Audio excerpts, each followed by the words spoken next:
Hola, ¿qué tal mis amigos? ¿Cómo están todos ustedes? Un fuerte abrazo desde tierra sinaloense. Los saluda con gusto su amigo y servidor, el carpintero político. Y pues aquí estamos de nuevo, con lo prometido es deuda. Ahí les va el video de la diputada federal Andrea Chávez. No sin antes pedirles, no sin antes solicitarles que pues le den manita arriba a este video también. Y que también, pues si no te has suscrito, pues que te suscribas, que apoyes este canal, que apoyes este proyecto que es para apoyar al presidente de la República, Andrés Manuel López Obrador, y apoyar a esta cuarta transformación encabezada por este señorón. Así que ahí le va el video que les prometí de la diputada Andrea Chávez Treviño, diputada del estado de Chihuahua, y donde habla sobre por qué sí tener una Guardia Nacional con mando militar, y todas las vivencias que ella vivió dentro de su entorno en la ciudad fronteriza de Ciudad Juárez. Acuérdense de aquella frase que decía, y que todavía se escucha, y es sobre las muertas de Juárez. Entonces es algo, pues fue algo muy grave. Entonces Andrea Chávez se avienta este discurso, algo larguito. Te recomiendo que lo mires todo, porque la verdad, todo el video está lleno, de verdad, está lleno de mucha información muy relevante para la vida, de cualquier mexicano, para apoyar al presidente, para apoyar a las fuerzas de la Guardia Nacional. Entonces, pues ahí les va. Chéquense el dato, mi gente.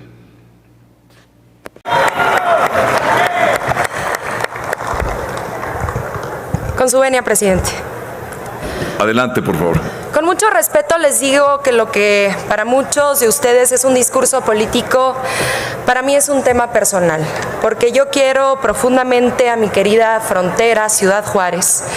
Pero fue una pesadilla ser adolescente en el norte del país mientras ustedes jugaban a sus guerras. Quienes perdimos amigas, buscamos compañeras, acompañamos a las madres, tenemos una herida que probablemente nunca cierre. Antes de iniciar con los motivos evidentes y urgentes de esta reforma, quiero hacer una distinción política entre dos formas diferentes de entender a la oposición. Porque hoy, en esta Cámara de Diputados, hay quienes decidieron, sin simpatizar siquiera con el proyecto de nación de Morena y de la Cuarta Transformación, no hacer politiquería barata con la seguridad y la vida de las mexicanas y mexicanos, y eso es de agradecer. Y es un paso adelante en la construcción de paz, justicia y reparación. Este es el momento de reivindicarse y reivindicar la vida. Por otro lado están los que hoy se escandalizan por una supuesta militarización. Esos que cuando estuvieron en el poder sacaron a las Fuerzas Armadas a las calles sin protocolos de actuación. Esos que a pesar de haber gobernado, haber fracasado y malvender la tranquilidad y la paz de nuestras familias, todavía se atreven a oponerse a una manera diferente de entender la seguridad desde la justicia social. Esos que sin pudor militarizaron al crimen organizado. Y sí, escúchenlo bien, militarizaron al crimen organizado proporcionándoles armas de uso exclusivo del ejército a través de la operación Rápido y Furioso, que inundó de balas y muertes al país con autorización de ustedes cuando estaban fraudulentamente al frente del gobierno federal. Si se les borró la memoria, le pueden preguntar por este tema a su amigo Eduardo Medina Mora, a Marisela Morales o Arturo Chávez Chávez, el procurador de Calderón, célebremente conocido por decir que a las mujeres en Ciudad Juárez nos mataban y violaban por prostitutas. Ese nivel de fascistas tenían dentro de sus propias filas, peor aún, dentro de su gobierno federal. Quizás lo olvidaron, pero la masacre de Villas de Salvar Navarcara en Ciudad Juárez, donde fueron asesinados 15 jóvenes estudiantes y deportistas, a los que Calderón llamó pandilleros, se utilizó y se hizo justamente utilizando armas de uso exclusivo del ejército, precisamente procedentes de Rápido y Furioso.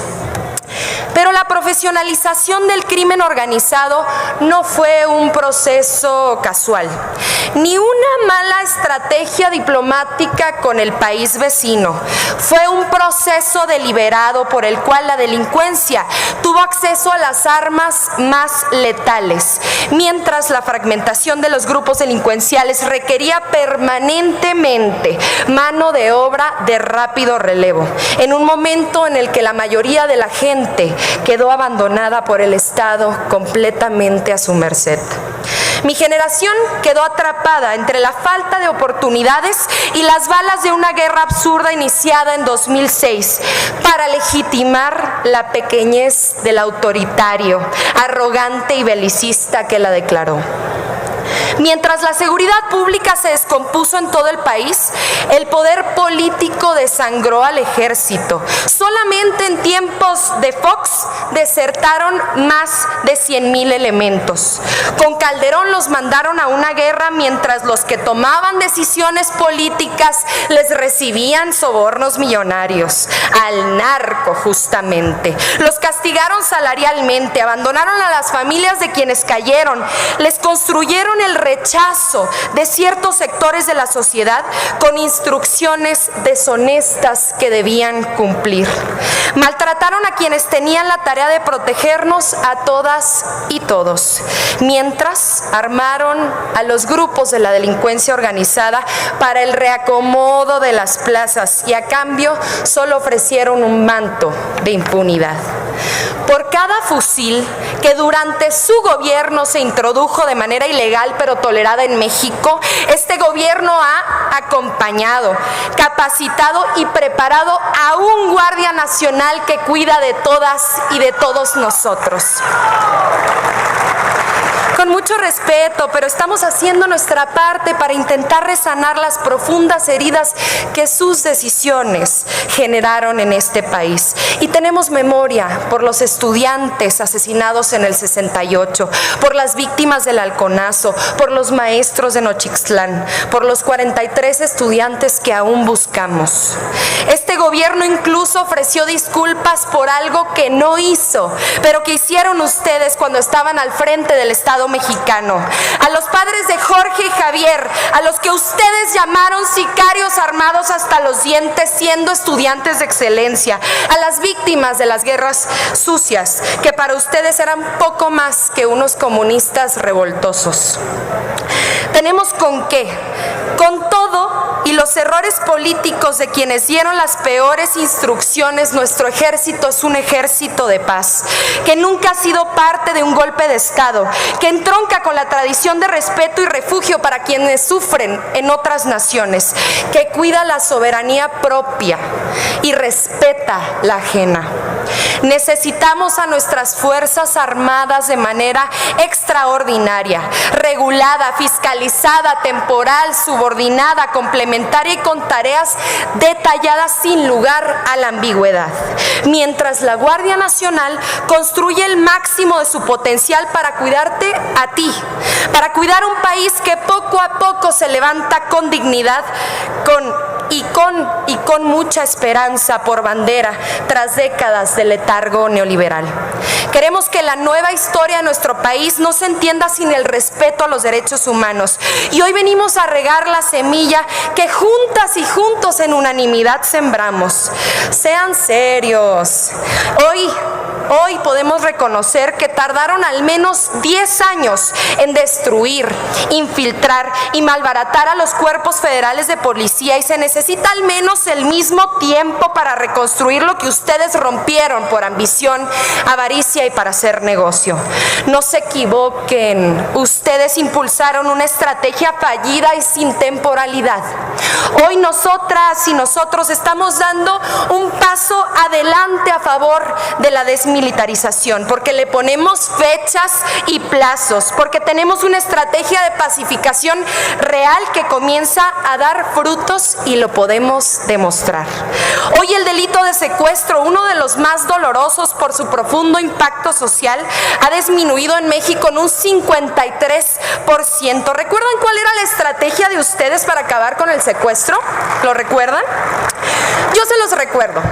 Ustedes inventaban supuestos grupos de secuestradores y los detenían como chivos expiatorios, fabricaban testigos protegidos y forzaban declaraciones obtenidas bajo tortura, como ocurrió con la ciudadana francesa Florence Cassés y con Israel Vallarta, sin resolver nada y violando todos los derechos humanos. Pero ¿qué van a saber ustedes de derechos humanos si le dieron la medalla de derechos humanos a un personaje como Isabel Miranda de Wallace?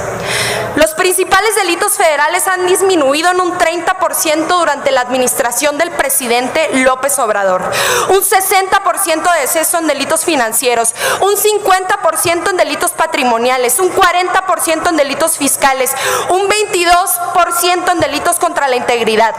También los delitos del fuero común. El robo a transporte público ha bajado un 37%, el robo de vehículo un 45%, el robo a casa habitación en un 30% y uno de los más terribles, el homicidio doloso, en un 10%. Y lo reconocemos, sí, falta mucho por hacer. Ese 10% que disminuyeron los homicidios dolosos en este país no es suficiente, pero les recuerdo que cuando ustedes gobernaron y declararon su falsa guerra, se multiplicaron en un 200%. Hoy hablan mucho de fortalecer las policías, los mismos que tenían al frente de la federal a un ejército de narcotraficantes como lo fue Genaro García Luna, preso en Estados Unidos por traficar con cocaína, a Luis Cárdenas Palomino, preso en México por torturador, a Facundo Rosas Rosas, a Iván Reyes Arzate, Susar antidrogas, narcotraficante confeso, se encuentra en Estados Unidos, por cierto. Todavía se atreven a decir que enfrentaron con pantalones a la delincuencia cuando el mundo entero sabe que estaban en su nómina, porque no les parecía lo que cobraban de Iberdrola y de Odebrecht. Para ustedes todo era un negocio, hasta privatizaron el derecho de vivir en paz. Dicen que con esta iniciativa renunciamos a lo civil y no hay mentira más mezquina. ¿Hay algo más civil que construir hospitales? ¿Hay algo más civil que reconstruir escuelas para las niñas y los niños? ¿Hay algo más civil que construir refinerías para fortalecer nuestra democracia?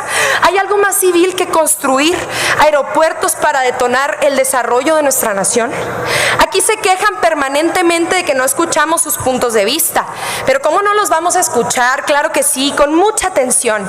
Si fueron los reyes de la inseguridad pública, si multiplicaron como nunca los homicidios, si se hicieron de oro traficando con drogas desde el poder. Nosotros los hemos escuchado mucho tiempo. Hagan hoy ese esfuerzo ustedes, rompan su huelga o su flojera legislativa, pero no lo hagan por nosotros. Escuchen a sus propios gobernadores, que ya es casi lo único que les queda. Y además esos gobernadores les están rogando que aprueben esta iniciativa. ¿Les suena Alfaro en Jalisco de Movimiento Ciudadano? ¿Les suena Ispuro en Durango del PAN? O mejor, hasta una posible candidata presidencial de ustedes, María Eugenia Campos de Chihuahua. Pregúntenle a ella qué haría en Chihuahua sin la Guardia Nacional, en la Sierra Tarahumara o en Ciudad Juárez cuando ocurrió el motín del Cerezo número 3 el pasado 11 de agosto, donde fue ella la que solicitó la intervención del Ejército, de la Guardia y de la Marina. Sus gobernadores saben que la Guardia Nacional es pieza clave para robustecer la estrategia de seguridad, ya que el 25% de los municipios no tienen ni 10 elementos en sus policías municipales para salvaguardar la tranquilidad. Y de esos municipios casi un tercio no tiene ni un solo elemento de policía. Pero si tampoco quieren escuchar a los pocos gobernadores que aún se atreven a portar las banderas de la oposición, al menos escuchen a la ciudadanía. Hoy la Guardia Nacional es una institución infinitamente más respetada por el pueblo de México que todos ustedes juntos. Miren, no somos iguales y aunque se nieguen a escuchar, nosotras y nosotros les tendemos la mano y los queremos hacer parte del rescate de la seguridad de nuestro país. Por eso proponemos una comisión bicameral en la que se rendirá cuenta semestralmente del gasto de recursos, del seguimiento a las posibles violaciones de derechos humanos, que por cierto han descendido como nunca en comparación con sus gobiernos, del avance en las estrategias de seguridad pública, porque este tema, por amor a México, nos necesita a todas y todos.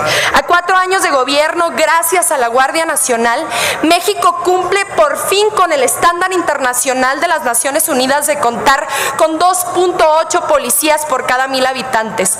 Cuando inició este gobierno, nos dejaron solamente a 1. Pero este gobierno no solo ha priorizado la atención directa al delito, lo ha prevenido construyendo oportunidades para millones de jóvenes en este país, con becas para estudiar, con apoyos para iniciar una profesión digna y honesta, con programas que otorgan el impulso inicial que siempre les fue negado. Hoy se acompaña a los productores y trabajadores del campo para que tengan alternativas.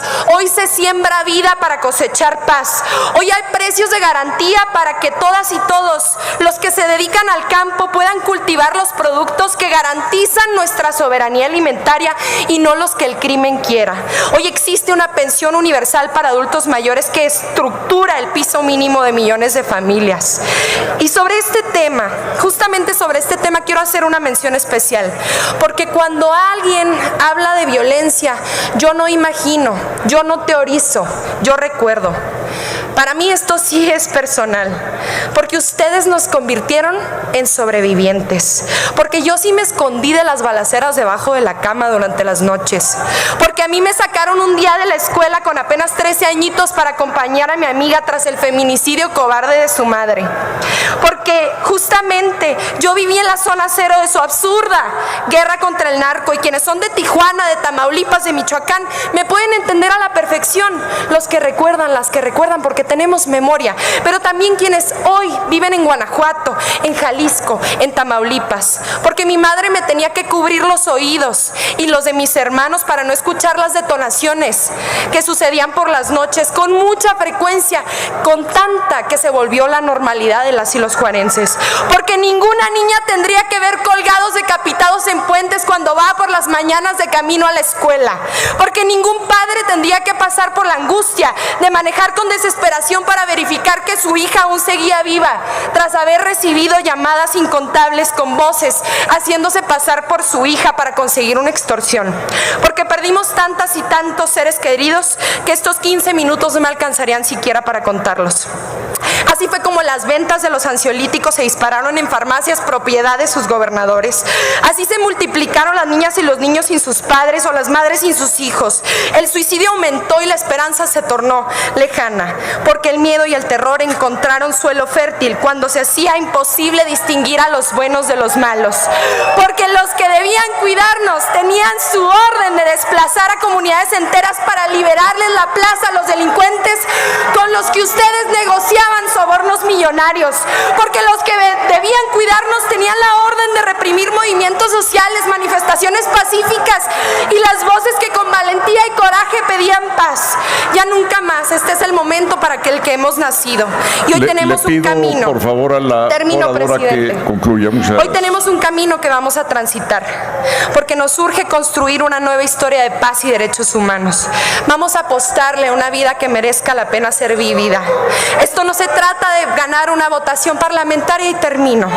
Esto se trata de devolverle la tranquilidad a las familias trabajadoras que con su esfuerzo han sacado adelante este país.